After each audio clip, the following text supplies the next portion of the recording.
मसीह का कलाम अपने दिलों में कसरत से बसने दो। आजकल बहुत सारे लोग वो मोटिवेशनल स्टोरियां बड़ी देखते हैं चीज़ां सिखाने वास्ते, वो मोटिवेशन लेते हैं लोगों से, दुनियावी स्कॉलर से, दुनियावी लोगों से मोटिवेशनल स्टोरियां देखते हैं, वो फिलॉसफी की बातें सुनते हैं, वो रिसर्च की बातें सुन सुन के खुश होते हैं। लेकिन आपको बताता चला जाऊं, फिलॉसफी की बातें, रिसर्च जितनी मर्जी बड़ी हो, उसकी बातें, मोटिवेशनल स्टोरीज मुझे और आपको नजात नहीं दे सकती। नजात अगर मुझे और आपको मिल सकती है, अगर कि मुझे और आपको तब्दील कर सकता है, तो वो खुदा का कलाम है।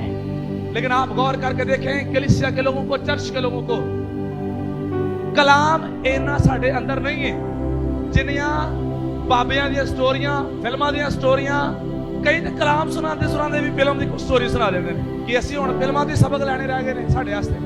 क्या खुदा का कलाम मेरे और आपके लिए सबक लेने के लिए, नसीहत पजीर होने के लिए काफी नहीं है? फिल्में जिंदगियां तब्दील नहीं कर सकती, खुदा का कलाम जिंदगियां तब्दील करता है। खुदा का कलाम नजात लाता है, खुदा का कलाम बरकत लाता है, खुदा का कलाम ताजगी लाता है। इसलिए बाइबल कहती है मसीह के कलाम को अपने दिलों में कसरत से